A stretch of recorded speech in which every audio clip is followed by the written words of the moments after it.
Thank you for coming this morning. Obviously, the title, we're going to talk a little bit about tranexamic acid, primarily looking at the CRASH trials, the CRASH 2 trials. We'll basically just cover some of the basics, sort of more of as an introductory type of thing. Review quickly how tranexamic acid is proposed to be working. Some important aspects of the CRASH trial. Discuss the CRASH 2 trial, sorry. Discuss some of the findings and conclusions, and then just go over a quick sort of critical appraisal and talk about what it might mean for us. Just in general, how it's proposed to work. Originally was sort of studied and thought of used in the operating room, mainly to cases where there might be significant blood loss, cardiac, liver, vascular, orthopedic types of surgeries. And basically how it works, it is an antifibrinolytic agent. It competitively inhibits the activation of plasminogen to plasmin, and plasmin ultimately would degrade fibrin, and then fibrin helps you form clots. So the idea is if you can block the plasminogen, ultimately you can potentially block or reduce fibrinolysis and form some clots. So if you look at the little diagram here, essentially what we're saying is at this point here is where tranexamic acid is going to be working. And by doing so, ultimately sort of prevents this from happening.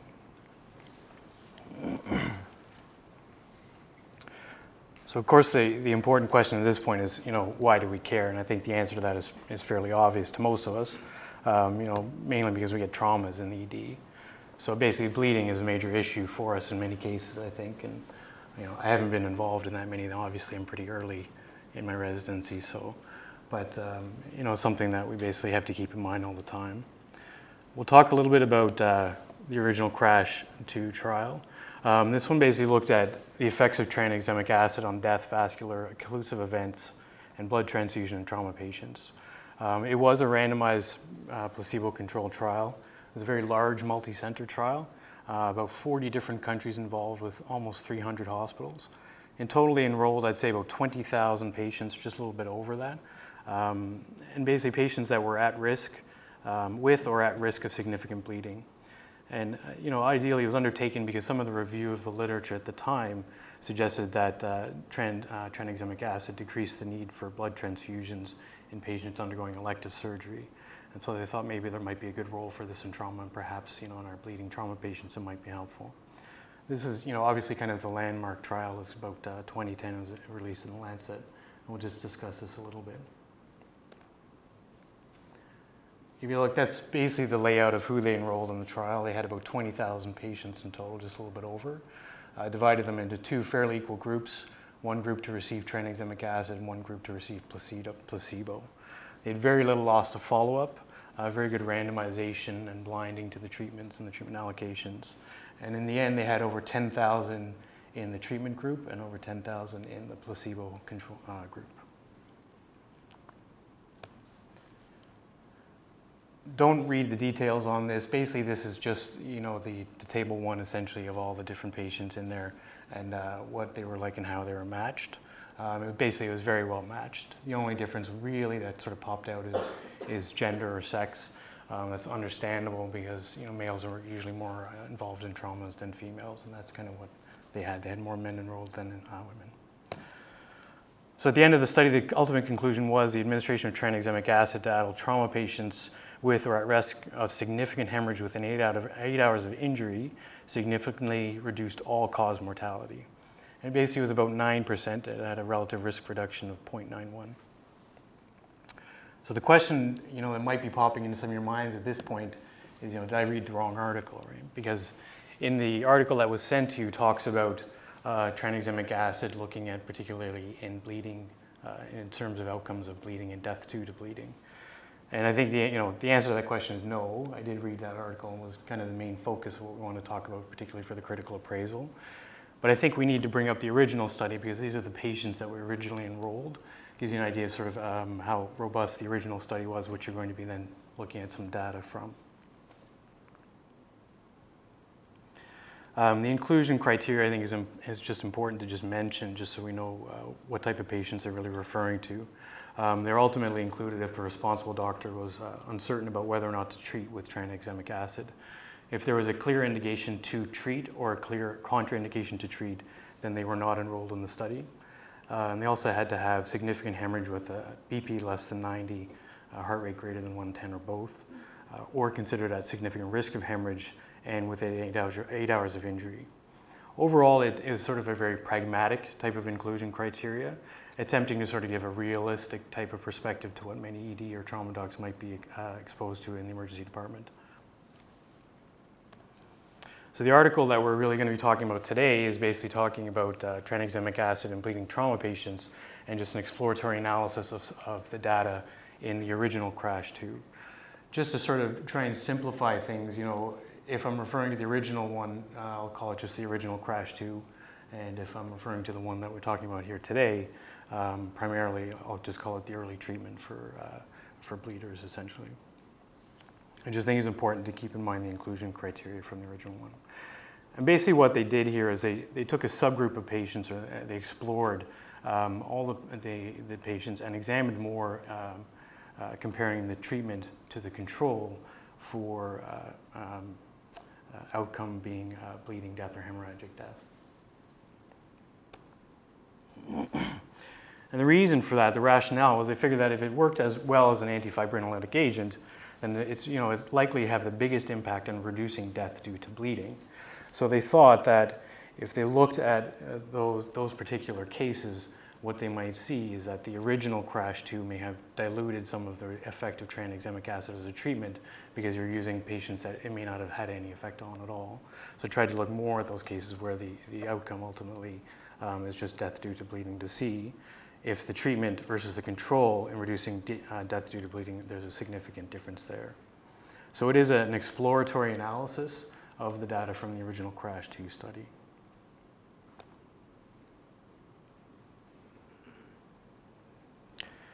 So we sort of talked about the original patients that were involved in terms of for enrolling the study and sort of the overall original study design. So what they're doing with this one is looking at the effect of the treatment on reducing bleeding deaths in general. And they subdivided that into 4 baseline characteristics. They had time from injury to treatment, and they separated that into 3, less than 1 hour, 1 to 3 hours, and greater than 3 hours. They looked at also with severity of hemorrhage in terms of systolic blood pressure, again dividing that into 3 different groups there. GCS was again subdivided into 3 sort of main aspects there, as well as the type of injury.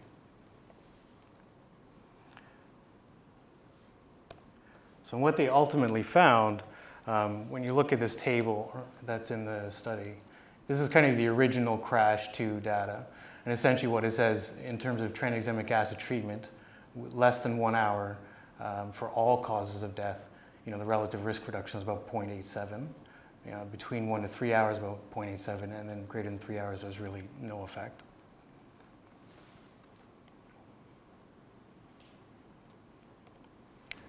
If we look at this study, the early treatment for bleeders, or the second study with the exploratory analysis study, what they did find when they separated out and looked at those patients bleeding and non-bleeding deaths, they found that tranexamic acid actually had the relative risk reduction was decreased even further.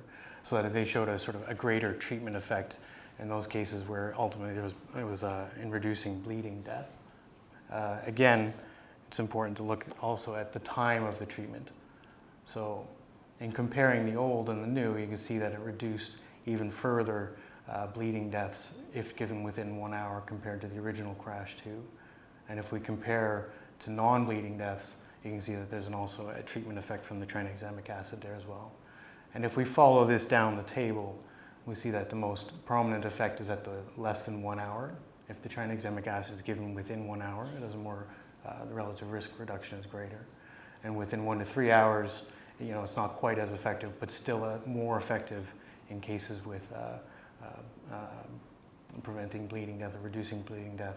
But interestingly, greater than 3 hours, it actually has no effect and might actually be worse. In the 4 subgroups that they really looked at, the main difference was really in the time to treatment. The other ones were not statistically different between the reducing risk due to bleeding or non-bleeding death. But if you look at that, it's very similar in the sense that treatment within 1 hour was better than within 1 to 3 hours, and better still than if given beyond 3 hours.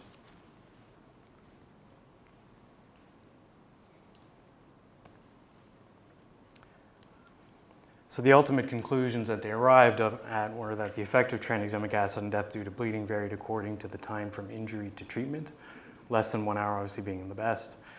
Early treatment significantly reduced the risk of death due to bleeding, and treatment given after 3 hours seemed to increase the risk of death due to bleeding. So I think that, part of the discussion is to look at how to critically appraise or discuss these and see whether these articles are useful for us. The original crash is known to be a very, very good trial. It was well randomized, very similar groups. Apart from the treatment, the groups are very similar. Almost all patients were accounted for. There's very few that were ultimately lost. Appropriate blinding to treatment. The only issue that sometimes pops up is that can you apply the original crash to your patients? And I think in most cases that you could say that most likely. The problem with that study is primarily that where the study was conducted, a lot of the hospitals where it was done were not sort of the same high-level trauma centers. So you may have to ask yourself, well, if you're in a high-level trauma center, is that trial completely applicable to the patients that you have in front of you, sorry. And also to keep in mind that many of these, the data came from non-North American hospitals as well, which really comes back to not the high-level trauma centers. And looking at the current study that we're talking about today with the reduction of death due to bleeding, there's specific criteria to discuss when doing any sort of subgroup analysis. What the authors undertook, or the CRASH2 collaborators really undertook, a sort of exploratory analysis of the data they had from the original CRASH2 study. And really we have to assess whether it was a good subgroup analysis and ensure that the findings that are taken from that we can utilize in practice. In the study, we did think the effect was characterized by comparisons within the groups.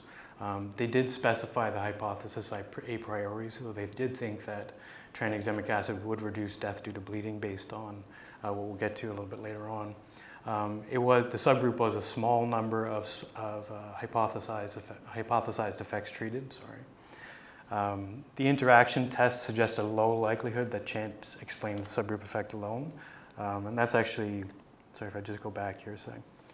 That's the interaction test is actually listed up here, and it basically is p equal to 0 essentially, so they figure there's no interaction there. The size of the subgroup effect was large. It was a statistically significant difference. And I think the other important aspect to consider is that the biological rationale for this study is reasonable. And I think based on how the proposed mechanism of tranexamic acid works, it is reasonable to assume that there is a possibility that we could reduce death due to bleeding by using this early in our traumatic patients. So just in conclusion, basically, in patients with clinically important hemorrhage due to trauma, treatment with tranexamic acid within 3 hours did reduce bleeding death. The treatment was most effective if given within 1 hour of the injury, and we can really only say that the subgroup effect is highly plausible based on sort of the criteria that we discussed a little bit further. I think it's important to keep in mind a little bit about the original CRASH2 and what patients were included or excluded from that study. The inclusion criteria that they had was an attempt at making a very pragmatic approach, sort of what you might experience in the emergency department, and when you're not 100% sure whether you should or should not be giving tranexamic acid, which I think is reasonable, but others may have a differing opinion on that. And I think there is, the CRASH2 study is a very robust study, and the analysis, subsequent analysis is quite robust as well. But there still is not a whole lot of studies investigating traumatic coagulopathies. And so there still needs to be some more research in the area. And those are the references there. I've listed both the original CRASH2 and the one that we talked about today primarily. And there's a couple articles there talking about sort of analyzing subgroups. And then, of course, are there any questions? Comments? And/or suggestions? Has anybody used tranexamic acid in their practice at this point? CCTC. And what's your experience with that there? They were already dying. Was it a trauma, like a trauma type patient? Some of them were trauma, some of them were GI bleeds, but it was well beyond the 3-hour window. I haven't seen it really used in Emerge, and I just came off trauma as well, and I haven't seen it used, but it's been added to the trauma transfusion pathway. They replaced activated recombinant factor 7, but I don't think it's been utilized yet. I talked to Dr. Perry, Dr. Gray.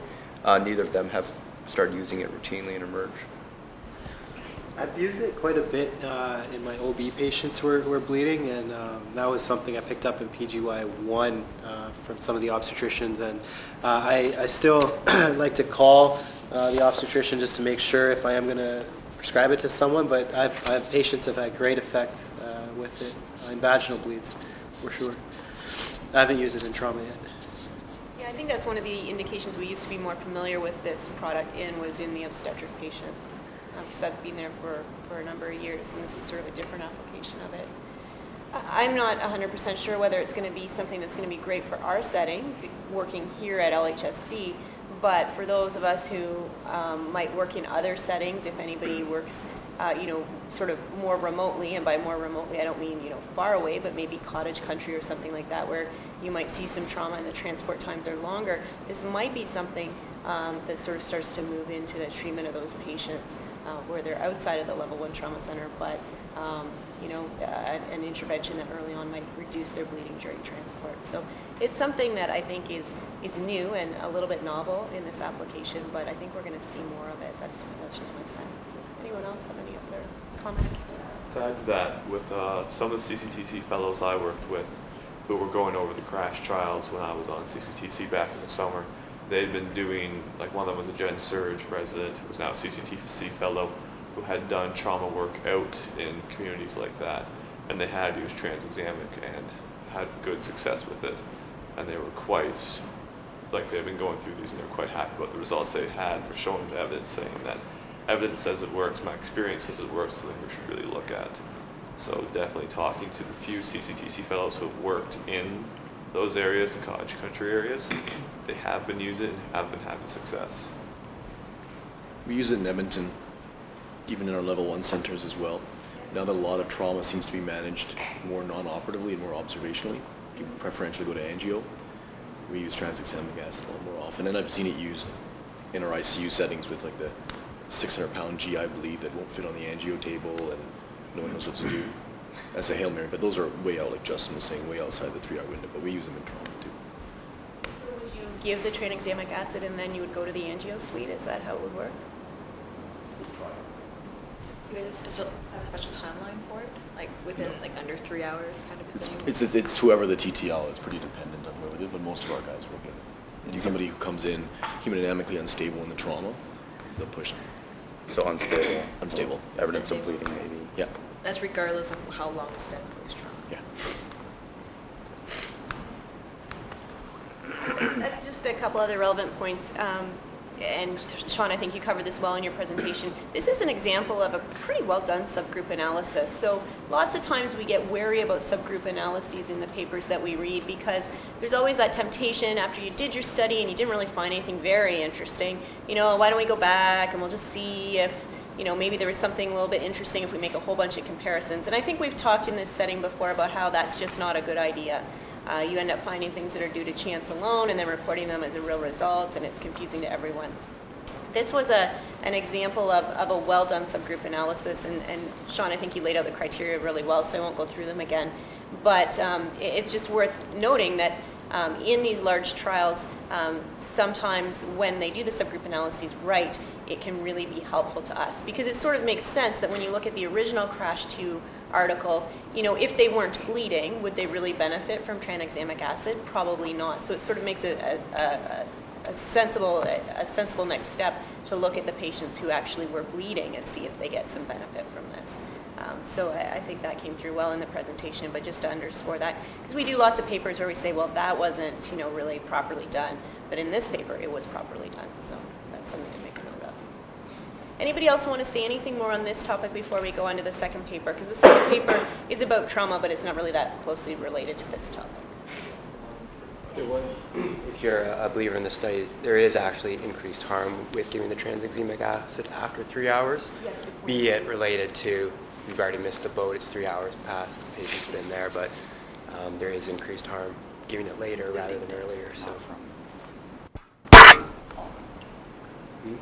I think the risk is with bleeding death, but doesn't it not decrease all? But that's why we're giving That's it. why we're doing that, Yeah. but it doesn't decrease overall mortality in general. It does increase the subgroup of bleeding. Yeah, I think that's really worth noting. This is something that would be an early intervention. And in a sense, you know, the results of this paper put it a little bit back in our court in the emergency department. This would be a treatment that, you know, if suggested, would probably be suggested by the TTL or the emergency physician, not later on in the patient's care process. So it's a relevant article to our specialty in particular, I think. And that's an important thing to note about it, is that there were worse outcomes after 3 hours. So this is an early treatment if you're going to use it. Saying there, we have people who are involved with ROC. Is ROC taking a look at this at all, do we know? Or not? It's not on the list right now, no. I mean, when you have such a trial that enrolled over 20,000 patients, I don't know if you really want to replicate that. Yeah, it's a super initial study, right? 20,000 patients. And it took place in lots of different settings, so we think it's probably pretty broadly generalizable. Although, again, one criticism that people come up with is that a lot of those settings weren't level 1 trauma centers. So people will raise that question, you know, is this something that we should do when we're in the level 1 trauma center or not? Maybe it is and maybe it isn't. I think we don't clearly know. But there is good generalizability across settings. So if you are working somewhere else, you may want to apply this to your patients, I think. Anything else? Well, it just seems to me like for this particular intervention, like why not give it early in the patient who you think is bleeding because it's cheap, right? And they didn't find any increase in thrombotic events. Is that a reasonable interpretation? Yeah, I think that's a reasonable interpretation. It's inexpensive, and in these studies, it showed that it benefited those patients when given within that time frame specified. So yeah, I think you could take this study and apply it and have a reasonable level of confidence based on this paper that you're not doing harm.